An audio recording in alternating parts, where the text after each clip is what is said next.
Okay? And you can go really far crazy with this, and I bless you to do so. I bless you to try to outstrip me. Let's go. Let's race. Let's make a race out of it. James, this is one passage I do want to exegete for you this morning. Turn to James chapter 1.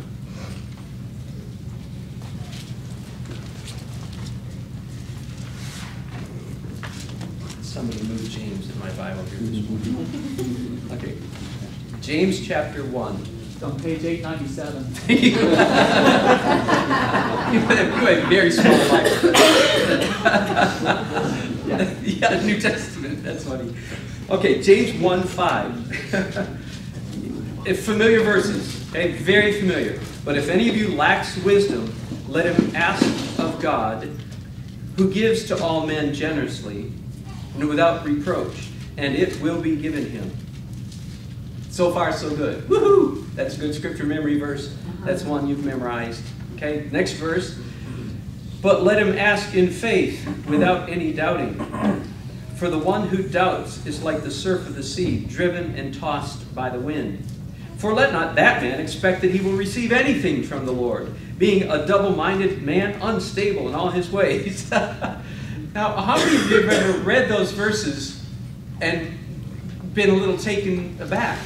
It's like, wait a minute, it starts out so friendly. Oh, you need wisdom? Just ask God. He's going to just give it to you. King James, and upbraideth not, you know? He's going to give it to you generously. But then it turns. What? Right? If you get it, you better believe you're getting it because you don't. You're a double-minded. You're good for nothing. It's like, what? Wait a minute. Let me propose to you that that passage of Scripture makes absolutely no sense unless you understand this. What is unstated but implied in this passage is that if you lack wisdom, God is going to give it to you. Now, all cessationist evangelicals would go, check. I believe that part. But then if they check it in their God don't talk no more theology, the next 3 verses don't make a lick of sense. God just suddenly gets very mean. So I propose that God gives you wisdom check is not, no. Let me back up. This says, if any of you lacks wisdom, God's going to speak to you. He's going to give you a word. He's going to talk to you. Now, if anybody talks but doubts, well, he's just never going to get anywhere. That person is unstable, you're just not going to get it. Because you're asking God, speak to me, speak to me, speak to me. He speaks to you, and then you go, no. Do you see? Now that passage makes sense. It doesn't, God just doesn't like infuse some kind of amorphous wisdom into your heart. God, give me wisdom. Okay. No. It says, God, give me wisdom, so the Lord speaks a word to you. But you and I, and especially those of us who are still recovering from the ravages of anti-supernatural modernism, we doubt that we just received a word from the Lord. Oh, I don't know if that's, I have a hard time hearing from God. Ad nauseum. Got it? Well, that person is completely unstable. That's what this verse says, and I believe that's true. Completely, because God's going, what can I do? I played the flute, you wouldn't dance, and I played a dirge, and you wouldn't cry. You're hopeless. I can't do anything with you. Now, God doesn't spew out his mouth. You're not hopeless to God. But as far as gaining wisdom, it's hopeless. Because you asked for wisdom, God gave it, and you closed your ears and said, I can't hear anything. Okay? I'm just hitting on a few high spots this morning because we have such a short time, but let me hit on just a few. The most obvious objection to this doctrine of God still talks is, how do I know I'm right? The other theological problem is, well, what if it, are you saying that when God speaks, it has the authority of Scripture? On one hand, that's so dumb, I don't want to address it, but on the other hand, okay, we'll address that, but not right now. It's too dumb to address right now. The answer is no. But the most obvious question is, well, how do I know it's God? And I'm going to give you the answer to that question. Okay? You'll know it's God because of the fruit it produces in your life. Okay? There is a danger when you enter. Now, let me back up.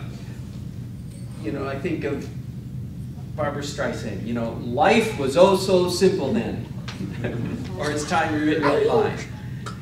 Back when I was a closed-door cessationist and God didn't talk, life was simple.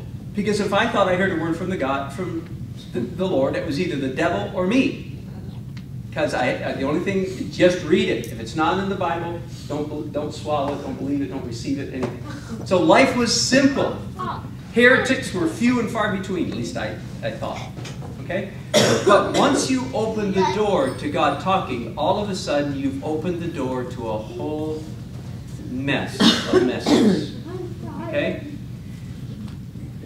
I've already said, if you don't hear the word of the Lord, you're dead in the water. Hearing the word of the Lord is my life. Bless you, Bill. Thanks for serving us every Sunday morning by going up there and greeting folks. Bless you.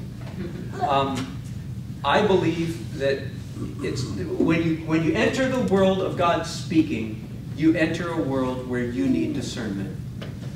But guess what? It's totally worth the price. It's completely worth the risk.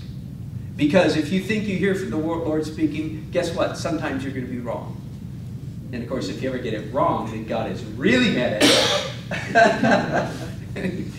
And he drop kicks you through, you know, that's the end. You're out of here. Your goalpost of life. Wrong.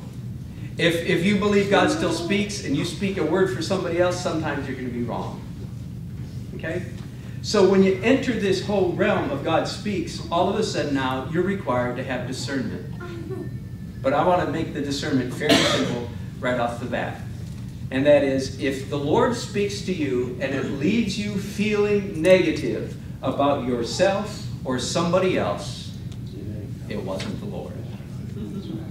Or if the Lord gives you a word and it leaves somebody else feeling negative about themselves or you, it probably wasn't the Lord. So and again, we'll go into this probably in weeks to come, because some of you would say, well, what about the Old Testament prophets? Yeah. We're in the New Covenant. The New Covenant prophecy is radically different from Old Covenant prophecy. There's a surprise. Okay? And 1 Corinthians chapter 14 says, you can all prophesy so that you can all be built up and encouraged. That's the essence of prophecy in the New Covenant, is built up and encouraged.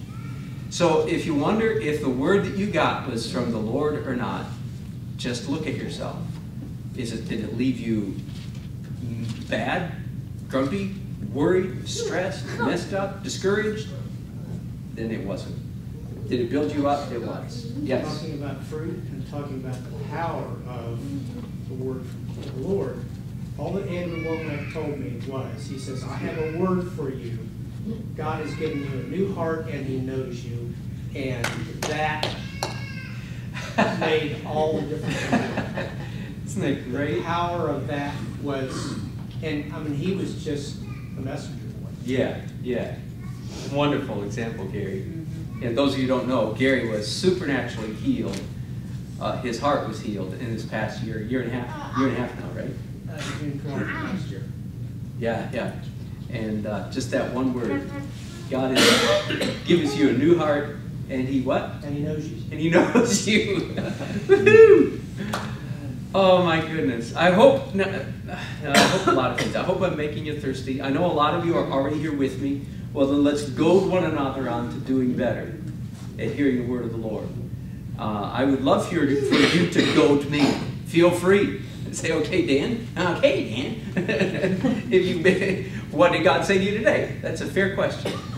I've heard teachers, even who believe that God still speaks, I've heard them say things like, well, we certainly don't go along with that message a minute crowd. And I would say to them, be it unto you according to your faith. If you don't believe that God can speak to you a message a minute, then he's not going to, and that's all right. Bless you. God's still working on you like he's working on me. But if I have faith to believe God can speak to me every minute,